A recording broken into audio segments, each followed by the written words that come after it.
Saludamos a la gente que sigue este programa a través de www.rcr750.com. Saludos también a quienes nos siguen a través de nuestro canal en YouTube. En YouTube nos busca como RCR750. Muchísimas gracias por suscribirse al canal, por activar la notificación y además por difundir pues todos los contenidos también de la estación. Muchísimas gracias, es muy importante para todos nosotros. Bueno, tercer día no de los ataques en Rusia, sino tercer día en el que el señor Daniel Lara me ha sometido a un solo musical aquí, donde, bueno, el señor está jubilado, el señor no está, Daniel no está, Daniel se fue, no, Daniel está todavía cumpliendo compromisos en un viaje y, bueno, no ha podido acompañarnos tampoco el día de hoy. Esperemos que Dios mediante reaparezca pronto. El señor hizo el típico puente de carnaval y lo empató con el miércoles, jueves y viernes. Entonces se agarró casi que la Semana Santa por adelantado. Pero bueno, nada, el cariño es el mismo, viviremos y venceremos, eso es lo importante. Miren, no son 3 días realmente, son 8 días los que ya se cumplen de la incursión rusa en territorio ucraniano. Y pues lo que yo siento ya es que a pesar de las cosas que ocurrieron anoche, el tema Ucrania y Rusia, aunque es el que obviamente copa toda la agenda informativa de los medios, no solamente en Venezuela, sino en el mundo, va perdiendo efervescencia, ¿no? Ya estamos asistiendo incluso a lo que yo diría es la regularización de la guerra en términos de la comunicación, donde la guerra cobra un espacio dentro de los portales informativos, dentro de programas como este, pero ya no es novedad, porque ya tenemos ante nosotros más de una semana de guerra, incluso a 2 rondas de negociación entre los invasores y los invadidos, es decir, entre Putin y Zelensky, que por cierto, Putin ha dicho o ha confirmado hace pocas horas algo que yo les comentaba ayer sobre las negociaciones, que la tercera ronda se abre este fin de semana, es decir, antes de que termine la semana vamos a tener nuevas noticias sobre hacia dónde va un proceso de negociación de la guerra entre Vladimir Putin y el señor Zelensky en Ucrania. Y bueno, yo les decía que aunque anoche hubo un estruendo, porque bueno, anoche lo que salió a colación fue el famoso temor pues, que tiene el mundo frente al botoncito rojo y quienes tienen la capacidad de accionar el botoncito rojo, y con eso me refiero al poder nuclear, pues ayer, ¿qué nos decían? Nos decían en horas de la noche de América, que ya es la hora de la madrugada en Europa, que es hora de la madrugada pues en estos sitios donde se está combatiendo en Ucrania. Nos decían que estaba encendida una planta nuclear al sureste de Ucrania. Es la planta nuclear, y espero pronunciarlo bien, de Zaporilla. Esa planta nuclear, las imágenes pues nos dieron cuenta de que efectivamente estaba prendida en llamas y que si las llamas llegaban a donde tenían que llegar o donde no tenían que llegar, mejor dicho, pues allí podía ocurrir una catástrofe. Las autoridades ucranianas incluso anoche, en medio del incendio, decían cosas como las siguientes, decían, si esa planta llega a reventar, pues la tragedia va a ser 10 veces peor que lo que ocurrió con Chernóbil en la Unión Soviética en los años 80. O sea, va a ser una catástrofe. Allí a lo que va a producirse es verdaderamente tierra arrasada, o sea que ojalá que no pase a mayores. Y efectivamente, pues el incendio fue sofocado hoy en las Naciones Unidas, creo que en el Consejo de Seguridad. De hecho, los rusos han venido a plantear otra visión del asunto o a vender su versión de los hechos. Y es que ellos ya tenían días controlando la central nuclear, que no es que ellos atacaron la central anoche, sino que ellos incluso desde hace como 4 días ya controlaban la central, y que lo que ocurrió es que anoche pues unas tropas ucranianas que están ejerciendo lo que tienen que hacer, pues la resistencia, llegaron a esas inmediaciones y entonces se produjo un enfrentamiento donde las tropas ucranianas fueron las malas de la partida y dispararon contra las instalaciones de la central nuclear. Bueno, esa es la versión de los rusos. Y dicen los rusos, ¿cómo nosotros vamos a querer reventar esa central nuclear? ¿Cómo vamos a querer que se produzca una catástrofe si nosotros estamos al lado? Pues vamos a ser afectados. Pues yo no estaría tan seguro. después de que uno ve el documental de Chernobyl o de Chernobyl, como quiera usted decirle, eh, y de cómo se manejan las cosas del poder nuclear en Rusia, que en aquel momento era la Unión Soviética, hoy es Rusia a secas o la Federación Rusa, yo no estaría tan seguro de que los rusos apelan mucho a eso de estar preservando vidas, ¿no? Recuerden ustedes que el accidente de lo que está, por ejemplo, en ese extraordinario, bueno, se ha escrito mucho y se ha hablado mucho sobre Chernóbil, ¿no?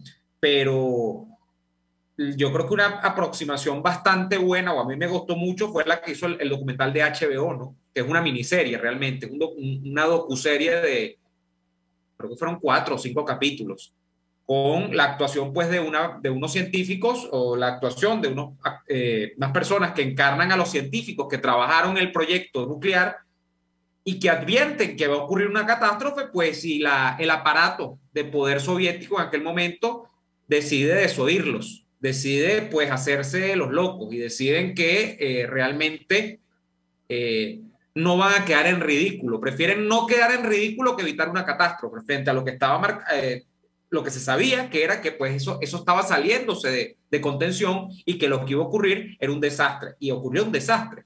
Al día de hoy todavía los efectos de la explosión de Chernóbil y de la radiación en Chernóbil pues justamente ha dado pie a películas, a videojuegos, a series sobre pues lo que representó una gran cantidad de personas afectadas en principio, se decía, los estudios sacaban al principio todo el tema del cáncer y de cómo las radiaciones sacaban el cáncer, pero entonces, bueno, ahí hasta en las comiquitas hay chistes crueles sobre Chernobyl y las nuevas especies que por las mutaciones de producto del poder nuclear se produjeron allí, en las inmediaciones de lo que era aquel complejo nuclear, ¿no?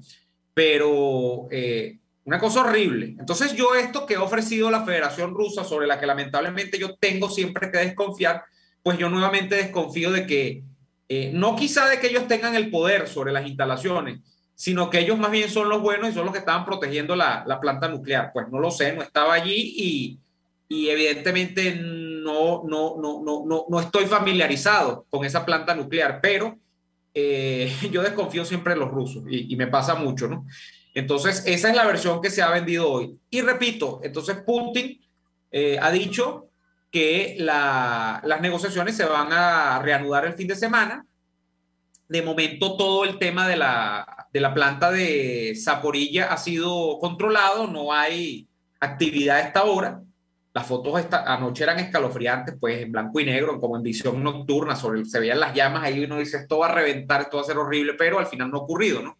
Gracias a Dios. Y bueno, lo que también dejó por sentado el tema de anoche fue que eso de que había un corredor o que se había hecho un alto al fuego para dar paso a unos corredores humanitarios y tal, bueno, es que en la guerra, pues, como diría uno con el dicho de los gatos, ¿no? De noche todos son pardos y el caso es que a las 2, 3 horas de que se dijo que había un alto al fuego, se conoció el episodio de la planta. Entonces, el fuego no se ha detenido, más allá de que uno piense que la guerra tiene, y como lo decía yo ayer, que tiene su regularización, de que hay una especie también de momentos de paz dentro de la guerra, donde hay negociación, por supuesto, donde se producen este tipo de cosas.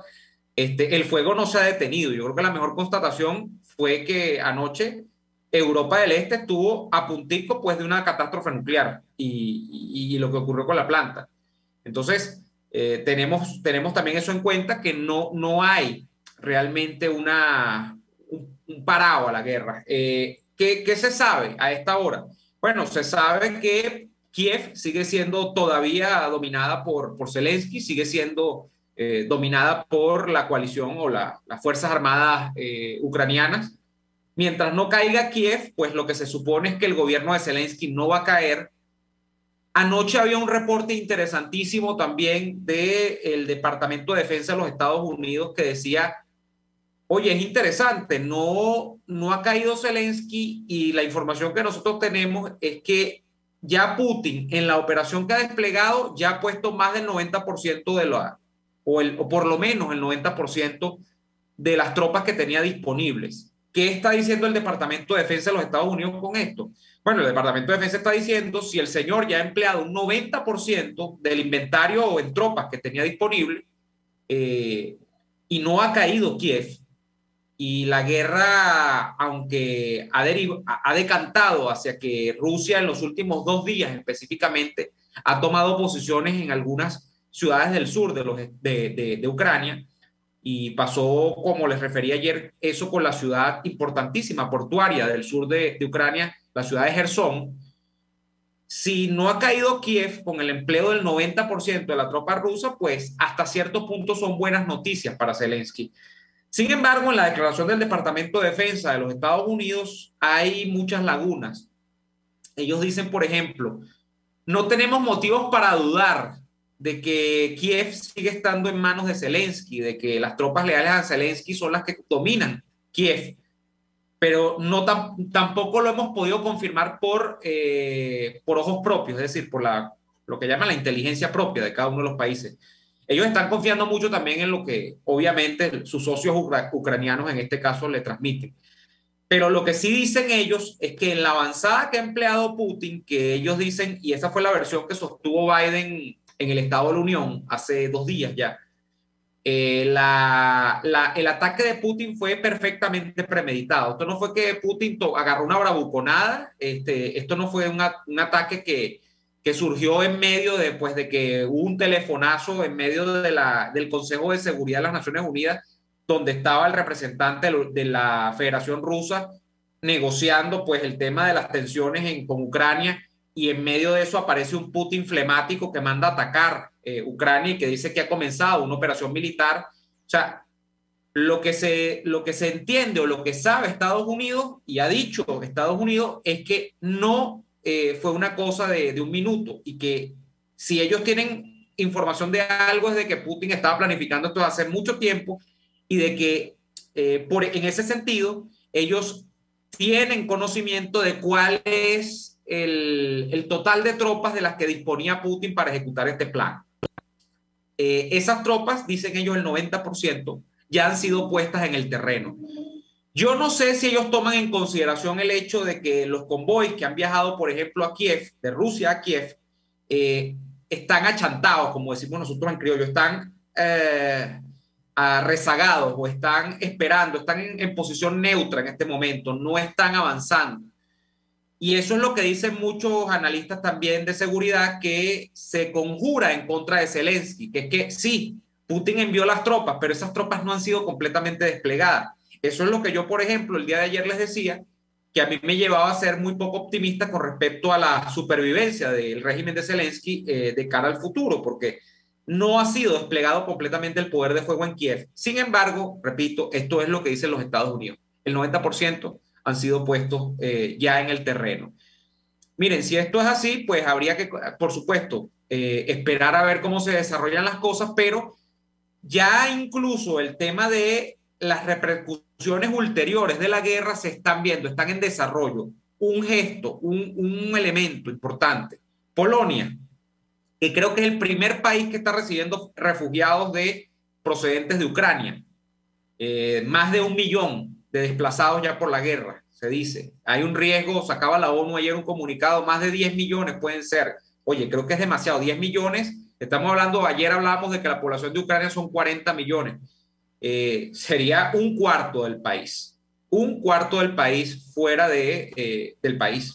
Entonces, ¿qué ocurre? En Polonia, que es el primer país que se supone ha recibido migrantes o desplazados, porque estos no son migrantes comunes y corrientes, de Ucrania, ayer en el Parlamento polaco, el líder de la formación gobernante, que es una formación nacionalista bien fuerte, creo que se llama Ley y Orden, creo que es un nombre, pero bastante descriptivo. El líder de esa formación política, que es la formación gobernante, decía en el Parlamento que inmediatamente están promoviendo una reforma para escalar el gasto en seguridad nacional.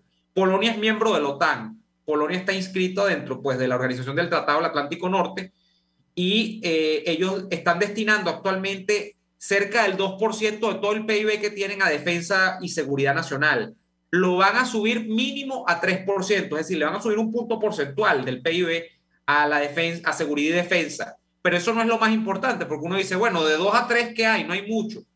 Lo más duro lo decía el ministro de Defensa polaco. Obviamente no les estoy dando los nombres porque son nombres impronunciables para mí. El ministro de Defensa polaco prácticamente hablaba de que va más que a duplicar el número de hombres en armas el ejército polaco de cara a los próximos 5 años. O sea, Polonia se está preparando realmente como si Putin va a crear una campaña de expansión efectiva sobre Europa del Este. Y sobre si eso no se va a quedar solamente en Ucrania, sino que eso va a seguir avanzando, pues ellos quedarían afectados porque quedarían en medio del enemigo. Entonces, ellos están hablando de que ellos tienen cerca de 140.000 hombres en armas en estos momentos, cuando ya tenemos que ir al corte, y de 140.000 dicen ellos que van a pasar por lo menos a 300.000 en 5 años. O sea, estamos hablando más que de duplicar al ejército polaco. Y dicen, y no nos importa si tenemos que endeudarnos, si tenemos que emitir bonos de la deuda, si tenemos que acudir a la banca, el Estado tiene que acudir a la banca para redoblar la política de seguridad y defensa, pues lo vamos a hacer. Entonces, esta es una propuesta que el gobierno polaco ha deslizado ya en el Parlamento el día de ayer, porque creo que hay que hacer una reforma de ley y que probablemente va a generar implicaciones en ese lado de Europa, porque, repito, Polonia es miembro de la OTAN y esto ya deja entrever cuál es el perfil que está asumiendo la OTAN de cara a lo que pueden ser los próximos meses con las avanzadas eventuales de Putin, si es que esto no queda contenido en Ucrania o en estas dos ciudades colindantes con Rusia en medio de este conflicto, ¿no? Esa es la visión que tiene parte de Europa ya sobre el conflicto. Vamos a ir al corte comercial. Hoy es viernes de los oyentes y me gustaría también escucharlos a ustedes a la vuelta del corte. 482-9750, 482-9750. Ya venimos con más de Y Así Nos Va. Usted escucha Y Así Nos Va con Daniel Lara y Neomar Hernández, solo por RCR 750 AM. Puedes seguirnos en nuestras redes sociales. En Twitter, @RCR750, la radio que se ve. De pizza, pasta o risotto durante la cuarentena, lo resolvemos. En Il Sapore de la Nonna tienen delivery a varias zonas de Caracas. Así es, Il Sapore de la Nonna te lleva lo mejor de la comida italiana hasta la puerta de tu casa. Haz tu pedido por el 0212-634-0982 o por el 412-569-9404 y disfruta de todo su sabor. Il Sapore de la Nonna en cuarentena sigue siendo el sabor de Italia en Caracas. Mis amigos, quiero hablarles de Vilap Biodiagnóstica, un nuevo laboratorio clínico con un concepto original. Además de estar dotado con los equipos de la más reciente tecnología y el personal de más alta calificación, Vilap Biodiagnóstica te ofrece ambiente y trato amables y los precios más económicos en todos tus exámenes de laboratorio. Pide tu cita en el 0212-945-5788. Vilap Biodiagnóstica. Precisión y confianza en laboratorio clínico. RCR 750 AM, porque lo bueno une.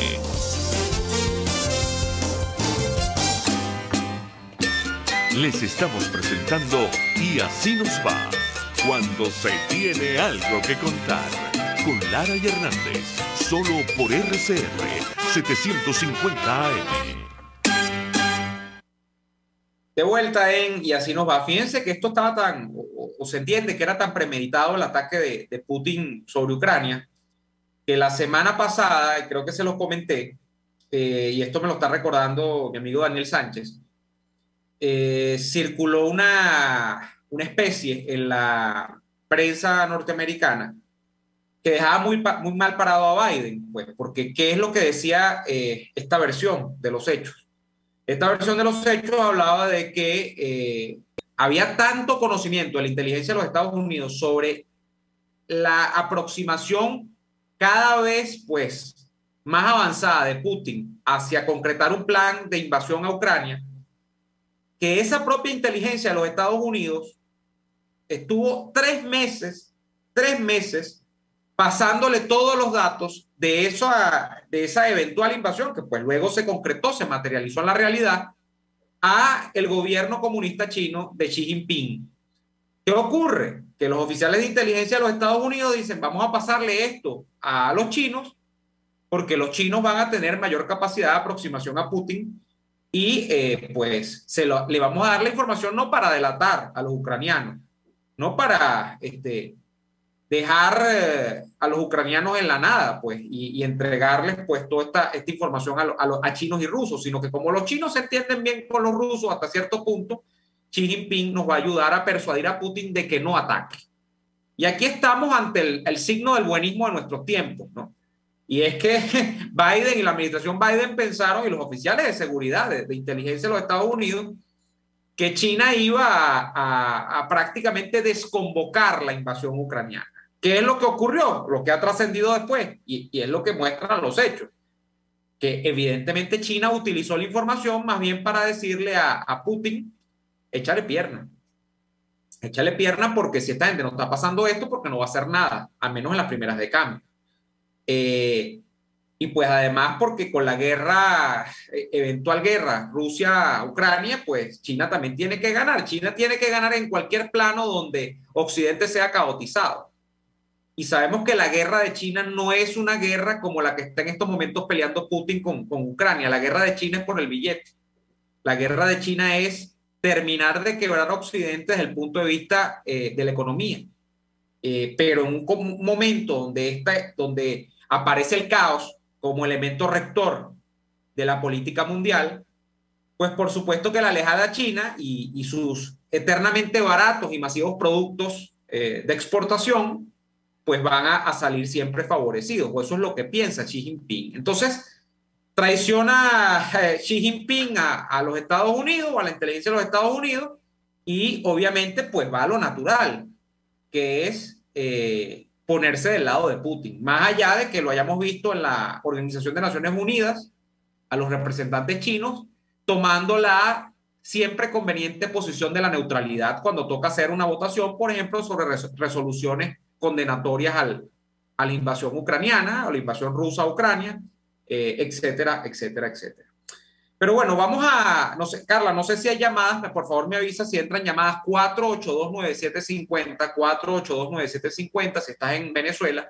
Si no estás en Venezuela, por supuesto, utiliza el prefijo 58224829750 y con gusto, bueno, vamos a atender sus llamadas de aquí en lo sucesivo. Quiero ponerle un punto suspensivo mientras tanto a lo de Rusia y Ucrania y volver a Venezuela, ¿no? ¿Por qué? Porque, bueno, voy a utilizar los próximos 2-3 minutos para comentar no lo del salario de ayer, del salario mínimo de Maduro, donde Maduro, pues, y el famoso medio Petro se convierten en la nueva maravilla de la administración chavista, sino las implicaciones que tiene esto de cara a incluso cómo nos ve el mundo. Yo leía, para los que no saben, Maduro ha aumentado el salario mínimo a medio petro. Medio petro son algo así como menos que $30 a esta altura, o sea que estamos más o menos igual. Estamos más o menos igual y pues aquello se ha vendido como un logro dentro de lo que se supone son los logros dentro de la comunicación revolucionaria, donde usted dice, usted queda siempre igual, pero bueno, siempre hay una manera a través de la lengua de resignificar y resignificar y resignificar para meterle coba a usted al final del día para que usted crea que las cosas están mejorando y las cosas no están mejorando. Pero a propósito de esa versión de las cosas están mejorando, fíjense que yo leía un artículo publicado en el New York Times por el antiguo corresponsal, que por cierto creo que él es de origen ruso, que tenía, yo no sé si en esa época él estaba con el New York Times o Associated Press, Anatoly Kurmanayev, espero haberlo pronunciado bien, en Venezuela. Él no está ya en Venezuela, él se fue, lo mandaron de corresponsal ahora creo que a México, está en Ciudad de México, pero él hacía una especie de reportaje sobre cómo Maduro está en una nueva fase, que ya no es la fase revolucionaria de Hugo Chávez Frías, que ya no es ni siquiera una fase comunista, sino que dice más o menos Kurmanayev que es una fase donde pues es un Maduro, él casi que habla de un Maduro capitalista. Y pues ahí es donde las precisiones del lenguaje nos juegan malas pasadas. Ahí es donde yo comienzo a tener problemas. Ahí es donde a mí, respetuosamente, se me asoman las diferencias. ¿Por qué? Bueno, porque este es básicamente un artículo donde él lo que dice es que la emergencia de líderes como Rafael Lacaba en Carabobo, y entonces dice, fíjense, Rafael Lacaba acaba de ganar por más de 30% en la brecha de votos en las elecciones de noviembre. Bueno, ahí estamos partiendo de un error, que es tomar como elemento científico de análisis un resultado electoral que no es tal, porque yo nunca, bueno, solamente que acabe el chavismo y yo pueda echar mano de lo que es la caja de los secretos, que es el CNE, pero partir con elementos de análisis basados en números ofrecidos por el CNE es partir de un elemento que científicamente no es demostrable. Así como científicamente no es demostrable, me dirán algunos que yo hable de fraude electoral, o sea, con la expresión así, yo sí puedo tener más elementos a la vista del ciudadano común de que las elecciones en Venezuela no son limpias que de que son limpias. O sea, yo tengo más, o sea, todo lo que significa el despliegue propagandístico, el PSUV, todo lo que significa el manejo de la rectoría del CNE en manos del chavismo, todo lo que significan las amplias denuncias que se han hecho por años sobre las irregularidades de fraude que hay o sea, que las han hecho organizaciones que han sacado modelos matemáticos. Todo lo que se ha dicho desde la propia Smartmatic sobre el sistema electoral venezolano, o sea, me arroja a mí más elementos desde el punto de vista posiblemente científico de que las elecciones en Venezuela son fraudulentas que de que no lo son. Entonces este señor Anatoly dice, pues Lacaba, fíjense ustedes cómo acaba de ganar esas elecciones y por qué ganó las elecciones. Bueno, porque no es un líder chavista clásico, porque es un tipo que favorece a los empresarios, porque es un tipo que no pinta los ojos de Chávez en las obras que hace, porque es un tipo que dice que es chévere, porque es un tipo que baila trap y reggaetón, y entonces por eso se convierte en un elemento incluso apetecible o deseado por las masas al punto de que quieren tomarse fotos con él en la calle, y por ahí se va, ¿no? Él toma a Rafael Lacaba como el nuevo modelo de liderazgo chavista, cosa que no me parece desacertada. Lo que me parece desacertado es pensar que Rafael Lacaba es nuevo modelo de liderazgo chavista porque ha ganado unas elecciones o porque está legitimado democráticamente o porque el madurismo ha logrado darle una nueva cara al chavismo que es capaz de ganar elecciones. O sea, ahí es donde se cae el argumento. Este argumento empata con, no el de ganar elecciones, el del nuevo modelo de liderazgo chavista, con lo que yo les venía comentando a ustedes. Y es que para mí Maduro está en un momento en el que, y probablemente esto no lo puedo desarrollar ahorita, te va a tener que ir al corte otra vez. Carla no me ha dicho que hay llamadas, asumo que no hay llamadas, Carla. No oigo llamadas, asumo que no hay llamadas. Pero antes de ir al corte, el caso es que yo les comentaba a ustedes, vamos al corte, tenemos llamada en línea. Ah, no sabía, pero no me habían dicho nada, no sabía. Buenas tardes, ¿con quién hablamos? ¿Dónde nos llaman? Buenas tardes, Neomar, con Leo Arrieta de Coche. Hola, Leo, bienvenido, buenas tardes, adelante. Bueno, buenas tardes, Neomar. Mira, Neomar, no sé si son preguntas, si son reflexiones, no sé lo que te voy a comentar. Sí. Mira, ¿cómo es posible? Mira, este mundo, eso está incluido todos esos organismos internacionales, países, todos son unos tremendos sinvergüenzas, cómplices de lo que esté sucediendo en Rusia, en Ucrania y lo que pueda suceder en un futuro en otros países, porque esto va a tener consecuencias para los demás países. No te creas que solamente hay Rusia y Ucrania. ¿Cómo es posible que Putin o como lo llamen, amenace con una guerra nuclear y nadie le diga nada? O sea, que los rusos ya sacaron también la vacuna ¿cómo te digo? Que no les pasa nada, ni los mata un tiro, ni les puede caer también una bomba atómica. ¿Ah? Ellos están también libres de que los maten también, y a Putin. Entonces imagínate tú, él amenaza con una guerra nuclear y nadie le dice, oye, ¿acaso que tú eres de hierro? Tú también vas a morir, chico, porque también te vamos a caer a bomba. ¿Ah? Ese es el gran problema que hay aquí, que estos demócratas son unos asustados, cagados, como decimos criollamente. ¿Y cómo es posible que tú estés haciendo tratos y tratos no con un delincuente que tú sabes que es un delincuente y le des el gasducto, le des 20,000 cuestiones a ese señor para que siga masacrando a su mismo pueblo, chicos. Y el mundo y todos esos países lo saben, Neomar, lo que es ese tipo, hasta mundiales de fútbol hacen ahí, pues, como ¿para qué? Para rendirles méritos al tipo de que es un fenómeno.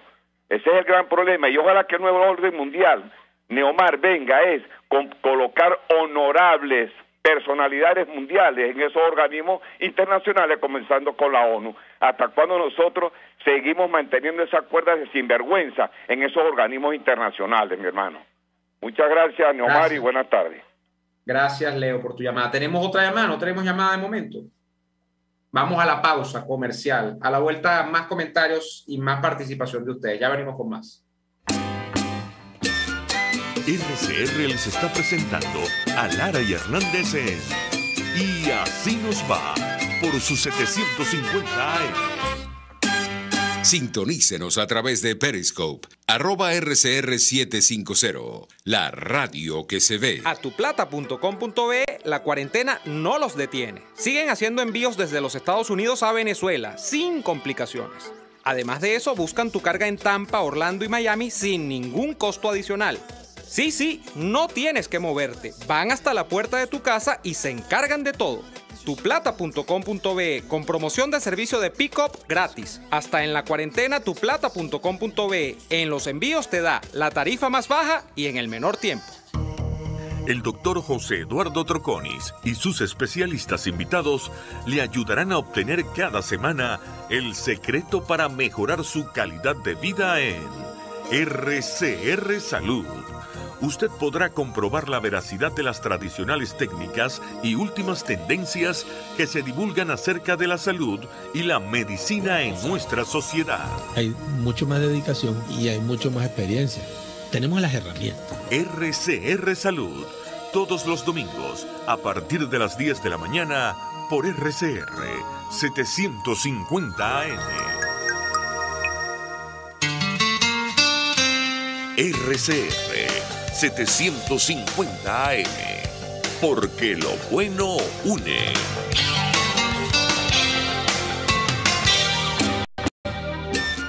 Estamos escuchando Y Así Nos Va, con Lara y Hernández, por RCR 750 AM.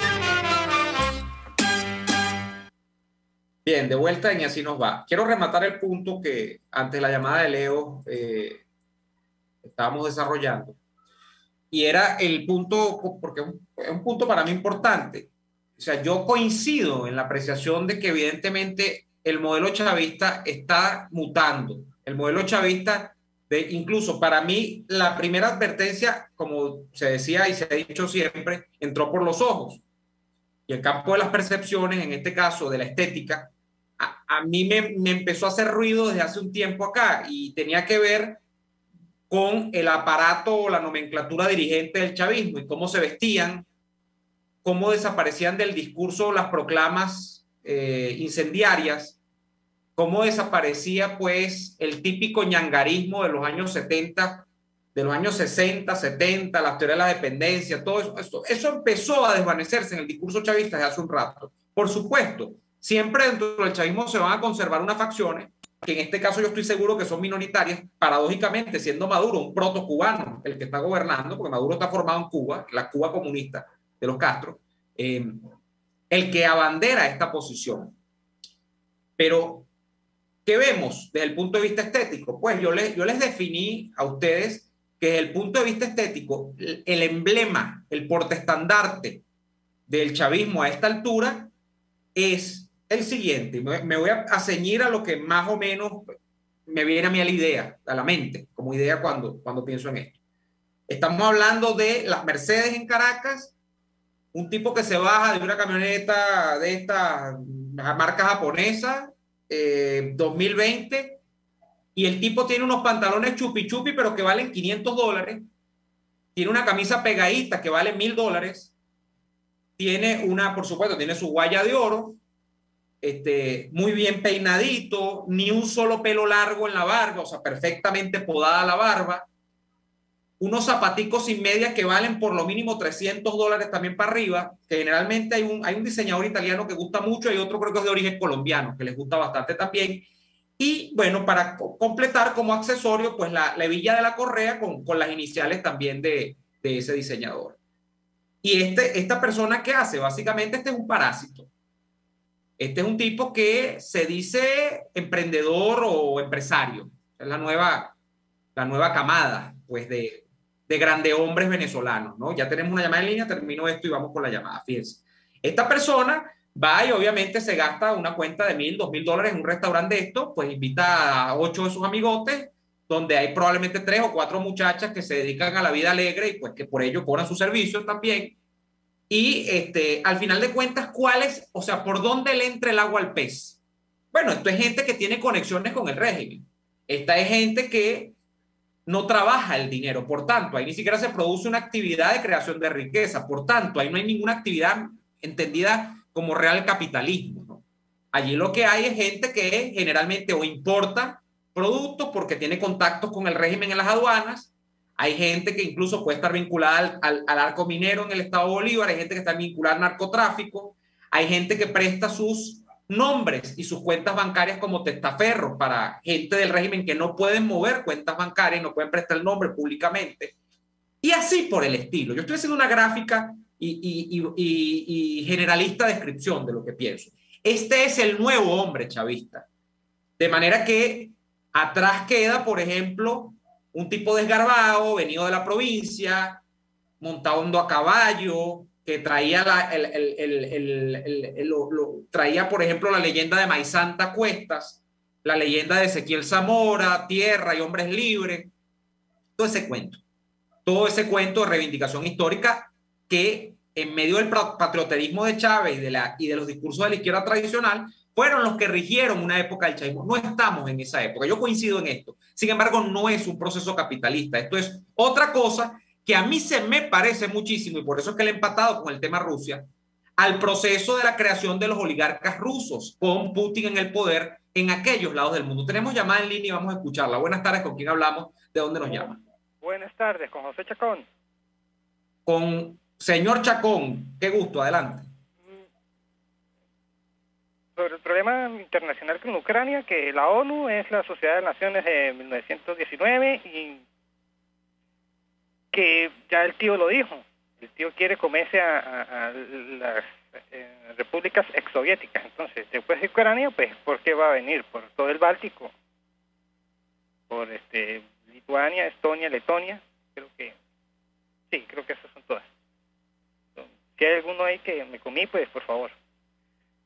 Y para nuestro viernes de versos para la señora Betty, no lamento que los desvalidos sean, querida, más dichosos que yo, pero sí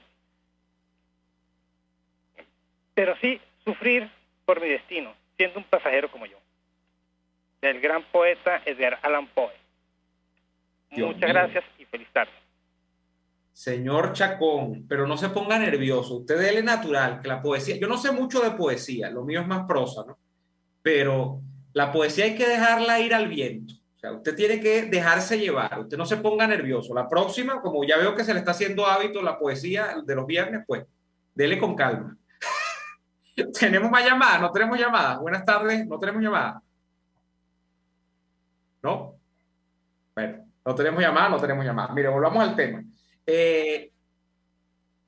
Llamada en línea, buenas tardes, ¿con quién hablamos? ¿De dónde nos llama? Buenas tardes, Neomar, Pedro López. Pedro, adelante, bienvenido. Neomar, yo de confiar en los Estados Unidos y en su inteligencia desde que el bobo de Guaidó los engañó, ¿no? Entonces yo no les creo mucho. Y otra cosa, sobre el aumento del salario mínimo, lo que hace es empeorar más, porque ya habían negocios que estaban pagando más de lo que fijaron como salario mínimo, y entonces ahora vamos a tener otra espiral de inflación, porque eso influye mucho con los servicios, con los, ¿cómo te digo yo? Oye, no, bueno, no hay problema. Sí, yo entiendo la idea. La idea es, yo comparto su criterio, señor López, que los salarios o los aumentos de salario por decreto, bueno, y aquí está en juego la propia noción de salario mínimo. Debe existir el salario mínimo. Esta es una propuesta liberal para el país. La propuesta liberal clásica le diría que no, que los salarios o el pago o la remuneración, mejor dicho, del trabajo de los hombres por lo que hagan, lo va a dar, el valor de eso lo va a dar el propio mercado. Porque una vez que usted tiene un tabulador en el que usted dice usted vale tanto y el otro vale tanto, bueno, incluso estoy diciendo que eliminar el salario mínimo, por eso ni en los Estados Unidos, porque en los Estados Unidos por estados, o sea, cada uno de los estados de la Unión tienen incluso su mínimo. Lo que pasa es que generalmente la gente no gana eso, la gente gana más porque está por encima el pago de la hora de trabajo. Pero una propuesta liberal diría es que no, la noción de imponerle usted por vía decreto, por vía estado, cuánto tiene que ganar, usted va a llevar a que si usted además aumenta eso, usted obliga al patrono a ver cómo rebusca para pagar eso tal, y entonces eso va a provocar lo que usted dice, que es un correlato pues en el sector bienes y servicios. El sector bienes y servicios es otro que tiene que pagar sueldos. El sector bienes y servicios, usted cuando va a comprar algo, el dependiente gana un sueldo. Y ese dependiente, cuando le aumentan el sueldo al que va a comprar algo en ese establecimiento, ese dependiente también le tienen que pagar un sueldo que le tiene que aumentar. Entonces los productos que se venden ahí van a encarecerse, porque si no, ¿cómo le pagan el sueldo al dependiente? Entonces es una cosa sin fin. Usted ha traído el viejo problema de los aumentos de salario por decreto. Es un gran problema. Ahora, yo voy a ser muy realista. Es que lo de Maduro con $30 por mes o menos de $30 es hasta un chiste. O sea, es obviamente que impacta en el ecosistema. Cualquier aumento de salario por decreto va a impactar este ecosistema. Pero estamos hablando de unos sueldos que son simbólicos. ¿Qué hace la gente con $30, $25 al mes? Claro, hay quien decía, bueno, pero Venezuela hace 2 años eran $2 al mes, $5 al mes. Bueno, pero vayan a ver lo que era vivir en Venezuela hace 2 años y lo que es vivir ahora, para que vean lo que es la economía real. Entonces, estamos hablando de que este país, obviamente, el punto económico es un disparate. ¿Tenemos llamada, Carla, o no tenemos más llamadas? Bueno, vamos a ir a... Bueno, quiero cerrar el punto del artículo que traía. Está en el New York Times. Porque me parece que prácticamente al decir que Maduro está haciendo esto y que el puntal de su operación es un tipo como Rafael Lacaba, oye, yo no creo que se esté buscando legitimar a Maduro, pero al final de cuentas, o sea, el mensaje que termina acogiendo el gran público que lee estas cosas o que oye estos comentarios que yo hago sobre estos temas, es bueno, no estamos tan mal porque Maduro se ha convertido en un reformador. Maduro no es Chávez, Maduro es capitalista. Y esas simplificaciones son terribles.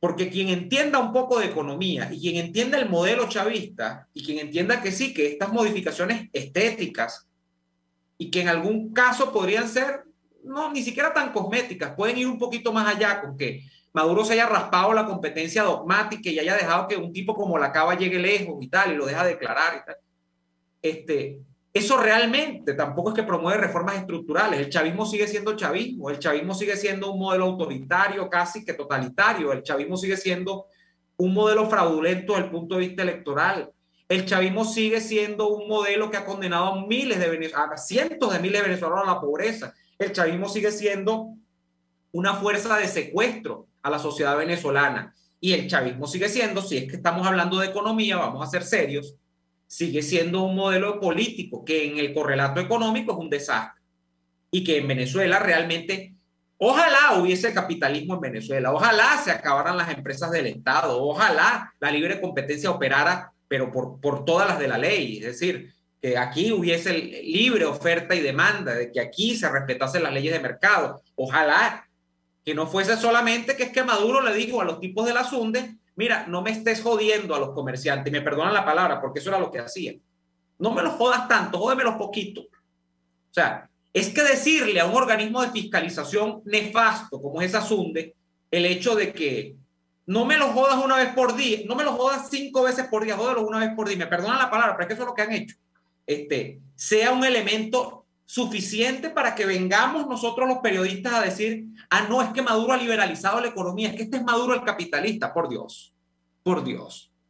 Además, es un entendido de cosas de pura conveniencia, donde obviamente Maduro dejó permear la dolarización, obviamente Maduro dejó permear estos procesos de no acoso sistemático a los comerciantes y empresarios, porque le convenía y porque vio que eso no iba a influir en que él se quedase o se fuese del poder, y porque ni siquiera es por un asunto de popularidad, es para crear una ilusión de prosperidad en Venezuela, pero que a final de cuentas ni le quitan ni le ponen el poder, porque al final de cuentas lo que sostiene a Maduro en el poder es las armas.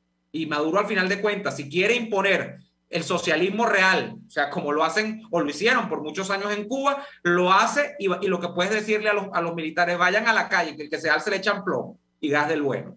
Entonces, ¿de qué estamos hablando? Vamos a ir al corte comercial y venimos con más de Y Así Nos Va. Escuchamos Y Así Nos Va con Lara y Hernández, porque la realidad no se tapa con un dedo, solo por RCR 750 AM. Puedes seguirnos en nuestras redes sociales. En Twitter, @RCR750, la radio que se ve. Las pastas de Il Sapore della Nonna son sencillamente extraordinarias. Carbonara, napolitana, bologna, filetto, amatriciana, francinatra, marinera, tú escoges. Todas son deliciosas y adictivas. En Il Sapore della Nonna te ofrecen las mejores pastas de Caracas, con los ingredientes más frescos y las mejores salsas preparadas al momento. Visítalos en la avenida Victoria, diagonal a la bomba de gasolina Guayana. Il Sapore della Nonna, el sabor de Italia en Caracas. A tuplata.com.be la cuarentena no los detiene. Siguen haciendo envíos desde los Estados Unidos a Venezuela sin complicaciones. Además de eso, buscan tu carga en Tampa, Orlando y Miami sin ningún costo adicional. Sí, no tienes que moverte. Van hasta la puerta de tu casa y se encargan de todo. tuplata.com.be con promoción de servicio de pick-up gratis. Hasta en la cuarentena tuplata.com.be. En los envíos te da la tarifa más baja y en el menor tiempo.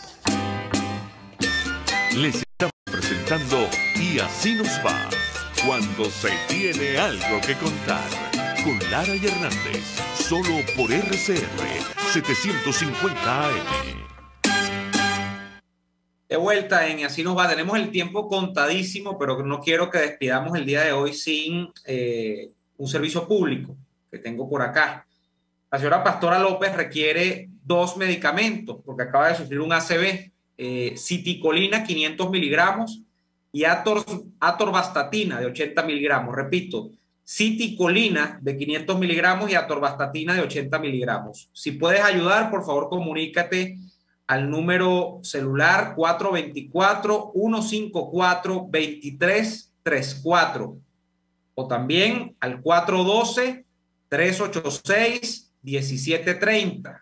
Repito los dos números, 424-154-2334 o el 412-238 412-386-1730. Esos son los dos números si puedes colaborar. Muchísimas gracias de antemano. Miren, remato el tema. Estamos en un momento entonces en el que en Venezuela hay que observar muy de cerca lo de Maduro porque, y además el alineamiento, no pierdan de vista algo. Somos casi que del club de menos de 10 países del mundo que abiertamente formamos parte de un club de creo que son 10 a lo sumo, países del mundo que abiertamente se han resteado con Putin. Y lo digo no porque yo lo apoye, sino porque lamentablemente el régimen de mi país se fue de boca a decir que apoyaba a Vladimir Putin. Pero más allá de eso, más allá de que Maduro haya dicho que apoya a Putin y de que va a arrestearse con él y todo lo demás, no sé cómo, porque Venezuela no tiene cómo mandar tropas para allá ni va a hacerlo. Y eso fue un poco el juego que hicimos en días anteriores con lo de Vladimir Padrino, que debía ir adelante de la avanzada venezolana y todo lo demás. Más allá de eso está el hecho de que yo creo que en los próximos meses y en los próximos años, espero que no sean muchos, lo que se va a ver en materia del modelo político económico que se aplique en Venezuela tiene su correlato directo en Rusia putinista más que en Cuba castrista. O sea, aquí es hora de que los que estamos tratando de combatir este régimen, de que los que estamos decididos a procurar en nuestros distintos espacios que esta cosa cambie, nos aboquemos a estudiar a la Rusia de Putin. porque hacia allá es hacia donde está mirando Maduro. Y a mí, pues, se me prendió el bombillo, digo, se me encendieron las alarmas cuando, desde el punto de vista de las apariencias, yo dije, esto va por ahí. Esto va por ahí. Y lamentablemente, por eso es que a mí me angustia cuando veo que la comunidad internacional, que los Estados Unidos de América, que la Unión Europea, que la ONU, deciden como tener como política bandera contra ese régimen de Putin el tema de las sanciones económicas. Habrá que ver, va a ser un campo de estudio interesantísimo, en medio del desastre, de la guerra, lamentablemente, sí, que lo es un horror. Pero aquí el campo de estudio es interesante en cuanto a qué van a hacer esas sanciones en una Rusia cuyo modelo político es muy similar al de Venezuela o viceversa, porque allá comenzaron y aquí continuamos. Nosotros somos los que estamos copiando. A ver si esas sanciones aplicadas de tales modos logran realmente hacer mella sobre un régimen como el de Putin. Yo tengo muchísimas reservas. Yo no creo que eso vaya a pasar. Por eso es que soy tan pesimista como en esta como en otras ocasiones con respecto a finales felices. Pero es lo mismo. Una claque de oligarcas, un conjunto. Además, no pierdan de vista otra cosa. El elemento de construir esas oligarquías a partir de los recursos energéticos. ¿O es que acaso perdemos de vista la importancia en aportación de producción de gas que tiene Rusia?